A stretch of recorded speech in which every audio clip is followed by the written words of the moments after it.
Hey folks, Joko here, and welcome to How to Craft the Best Overview Part 2.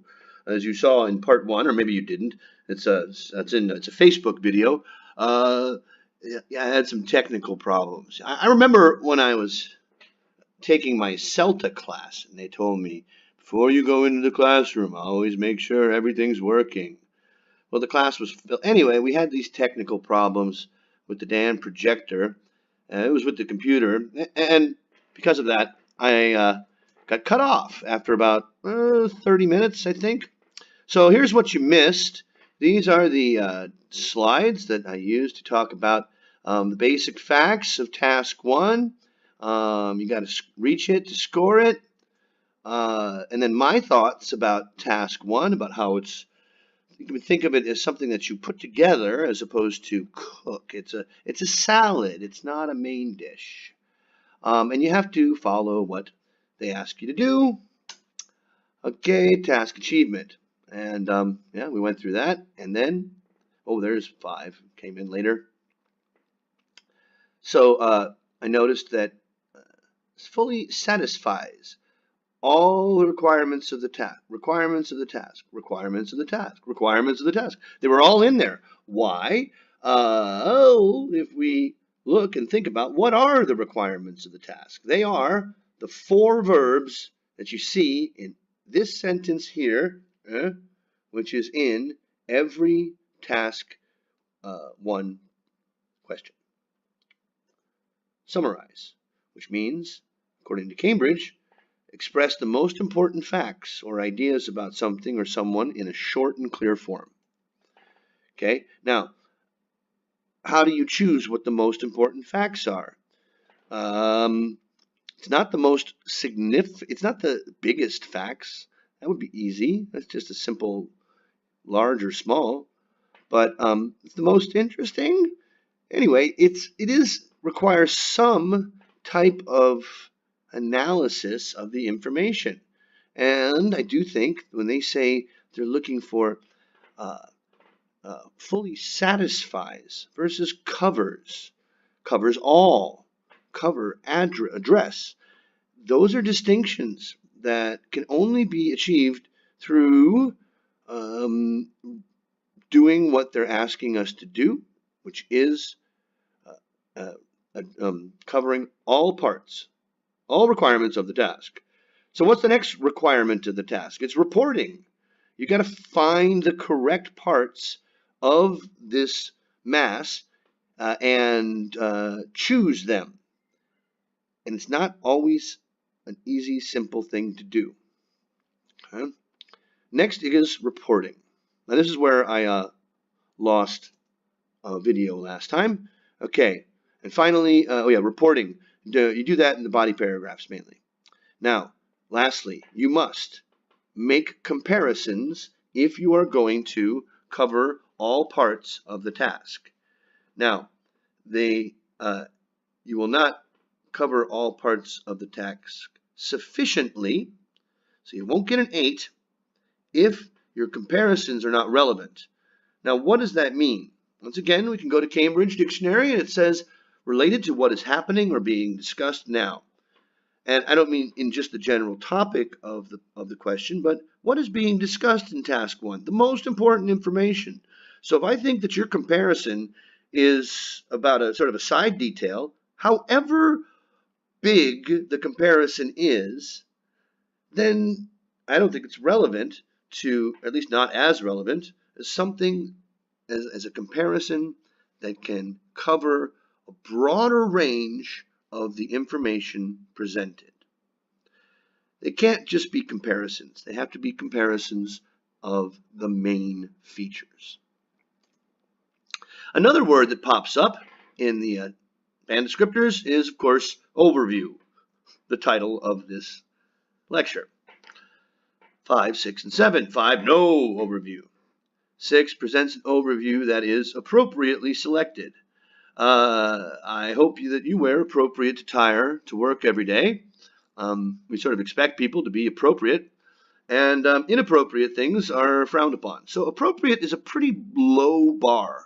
You don't have to do much to be appropriate. So good news for those who are looking for a 6.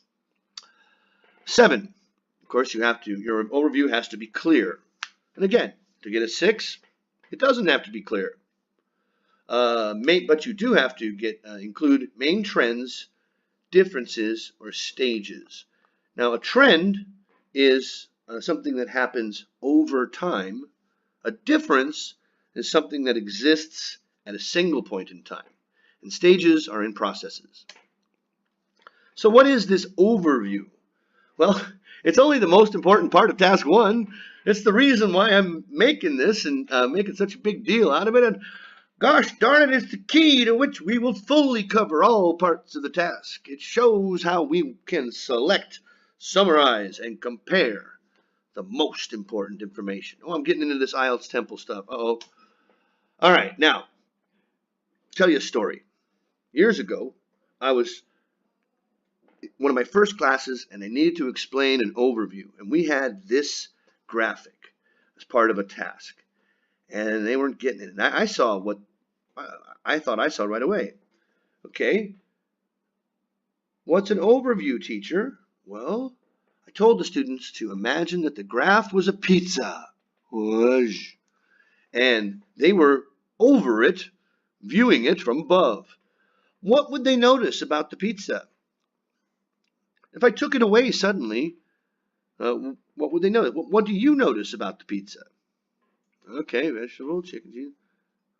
Well, overall, it can be seen that there are 3 slices of pizza: chicken, cheese, and vegetable. And they're all about the same size. So the lesson here is sometimes a main feature is that things are the same, not different. So don't automatically run to the biggest and the smallest. Don't automatically go to see a comparison you can make in a single graph. Slow down. Sometimes it's the fact that things are the same. See, of course, task 1 is never this simple. There was a second, much more complicated graphic.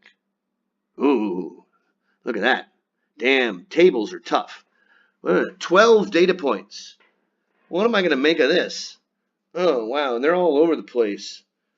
Sure. Okay, well, at least we've got land degradation, which is the same topic as our other one. So there might be some chance for comparison between the graph and the pie chart. North America, Europe, Oceania. Anyway, let's put that away for a second and see, well, what can we do to compare both of them? That would be an uber comparison because it's covering both.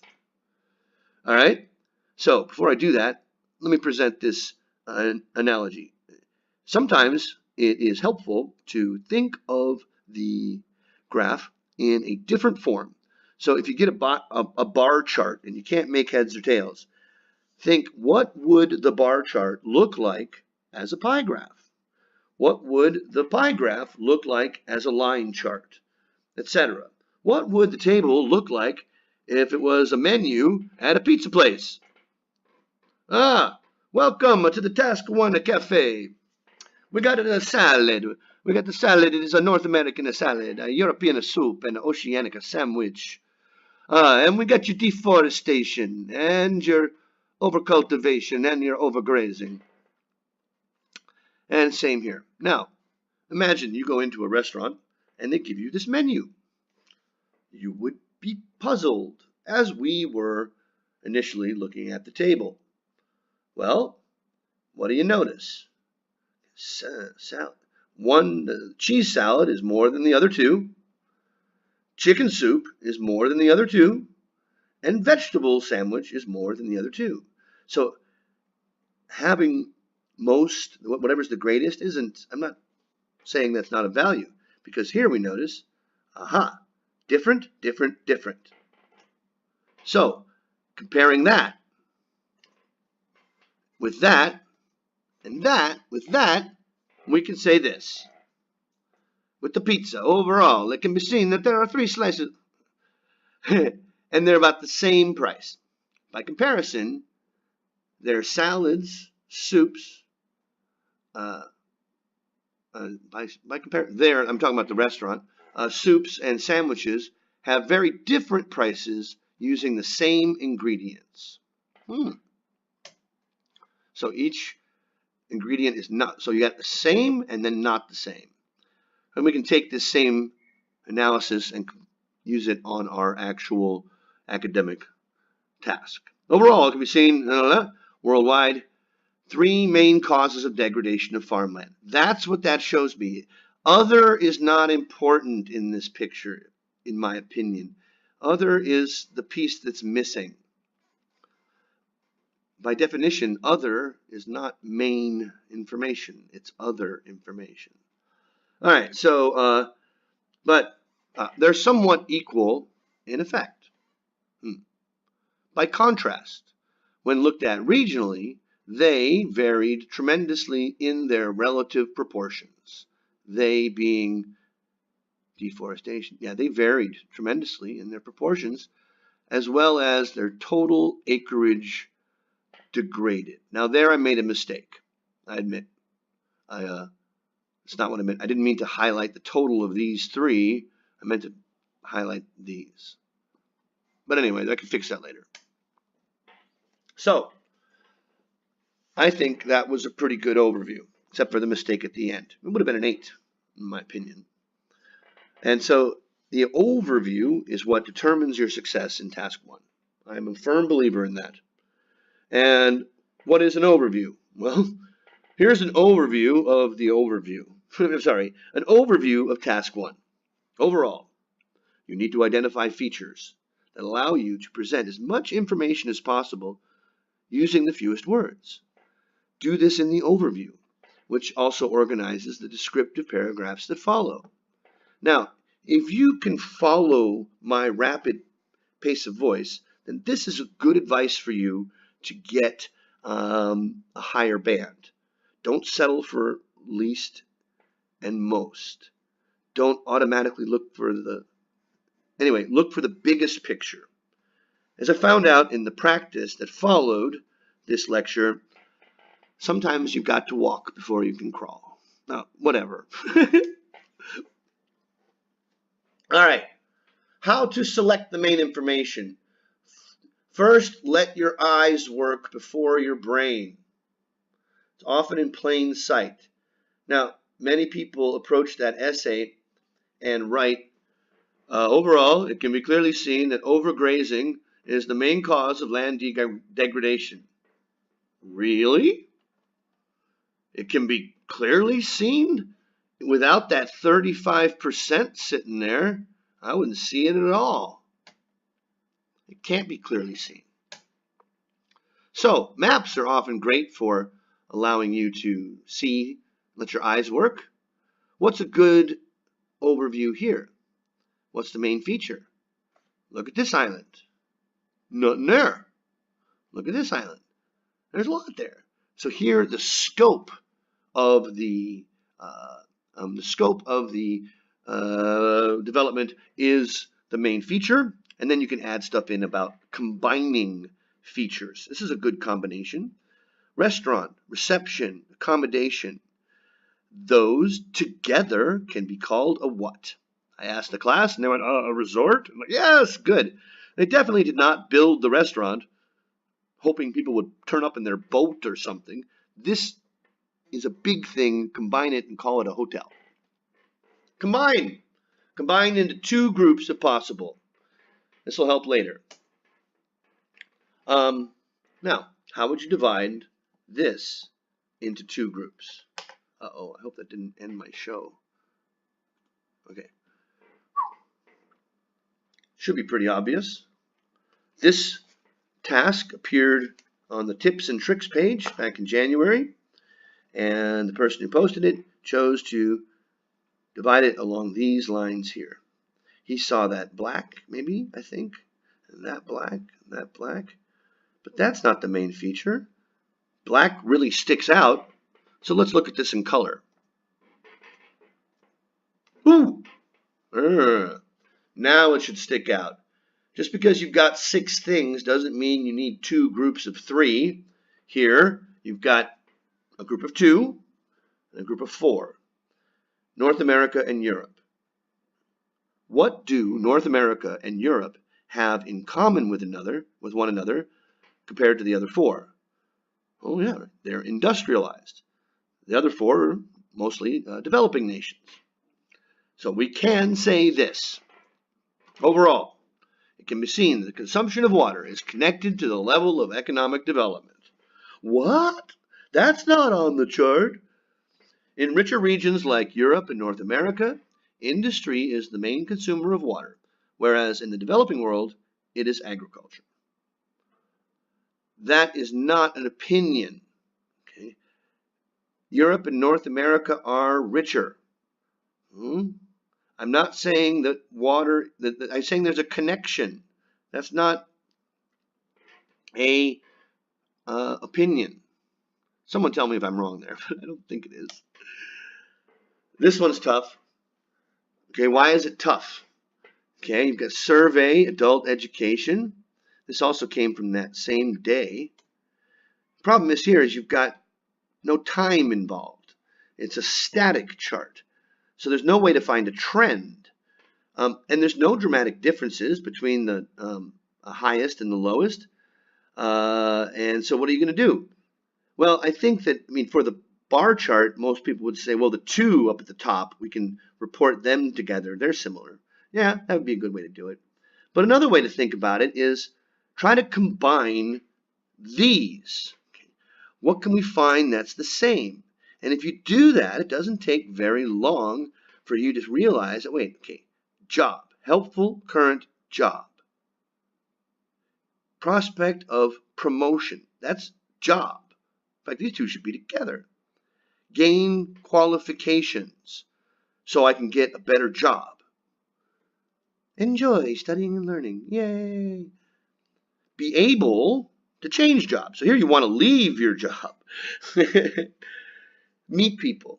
Now, I see that and I go, I can group that into 2, and I can group it into a very basic, okay. So here's what 2 students said. Overall, the highest percentage of the reason behind adult education was due to, you can read it there, you don't need to hear me say it. The least cause of interest, that is appropriately appropriately selected. So that's a 6. Another student took the same graph and went like this. Looking at the chart, it can be stated that, well, that's a good start. It can be stated that adults prefer to study in most cases as they have interest on the subject or course, whereas they merely impulsed by the interest in meeting people to start that course. I'm thinking looking at the chart, it can be stated is not his words. All right, so we can look at, these are reasons, right? Reasons why people study. Well, we can look at human motivation as either coming from inside of a person, something that they want for themselves. It's called intrinsic. Or motivation can be imposed from outside. You're motivated because of something extrinsic, outside. Interest, enjoyment, flexibility, social reasons. These are all things from the inside. Qualifications, job needs and promotion. These 3 are extrinsic, come from the outside. So a sophisticated analysis would realize that. Band 7, overall, individual interest in the subject was the greatest single motivator. But outside interests, like improving employment prospects of one's current job or obtaining professional qualifications, combined to be more significant. So here I combined those 2. And the last one, overall, adults return to education for intrinsic and extrinsic reasons in relatively equal proportions. So if you add up the extrinsic and the intrinsic, it adds up to be right about the same. Same compared to different. Bring in the other chart. What do we see here? Who pays for education? The individual. Not the individual. Someone else. not the individual. Those add up to 60%. Overall, they returned to work, yet the majority of them looked for costs to be paid by someone other than the returning student. Oh God, I'll talk about this one again. Be careful with your axes and what they mean. This is not a Cambridge question, but I don't know if Cambridge questions would include this. This is an index, which means that all the numbers were made to be the same artificially in order to make a statistical analysis. And they do it at 100 so that you can easily look at percentages. So someone who knows statistics and knows what an index is would say, all right, the population of this turtle here, it's right about, okay, has increased by 25% in the last 32 years. Oh, that's nice. But of course, it caused confusion. You should be able to think, though, it's not possible that 4 species of turtles would have the exact same numbers. And our friend sent that into an error correction service, and they didn't catch that either. Overall, it can be seen that while the total population of the 3 turtle species remained relatively stable, only one of the 3, the olive ridley turtles, exceeded their 1980 numbers. Now, that's true. There's more of them. They didn't dominate. This one was fun. Process diagram. You should report the main stages and make comparisons between them. When I saw this, it looked pretty tough. Look at all those steps. But really, you break it down, it's just 3 stages. Here's the first stage. It ends here at fresh juice. Second stage is actually split into 2. Boop, supermarket, boop, supermarket. What's interesting is that they end at the same place. Look for these things. Inputs, outputs, beginnings, endings. That's not new. Here's my overview. The production of orange juice is linear, acquiring oranges as a raw material and ending with the final product in the stores. Overall, there are 3 main stages. The extraction of fresh juice, followed by 2 bifurcated stages, both ending at the same point. This supermarket is the same supermarket. They're not 2 supermarkets. They're all supermarkets. And yes, I can use bifurcated because I'm using it correctly. Okay, so this is not new either. It's common knowledge. Task 1, outline looks like this. Paraphrase, overview. Body paragraph, include first part of your overview. Second body paragraph, second part of your overview. So here's what I did with the pizza and menu worldwide land degradation. There's our overview right here. This one's about breaking down the numbers. Okay. I do mention that 7% is significant enough to be mentioned. To contrast this similarity, this line here is important. It connects this paragraph to this paragraph, cohesion. And then here I recover and I discover, or now I report, in Europe, deforestation was the main culprit. I think that's okay to use. In North America, overcultivation, and in Oceania, overgrazing. It can also be seen that Europe suffered the greatest proportion of land degradation with 22. I didn't forget that key feature, but I wouldn't make it my overview because it only affects one thing. All right, so this is where part 3 starts, and if you want to watch that video, good for you.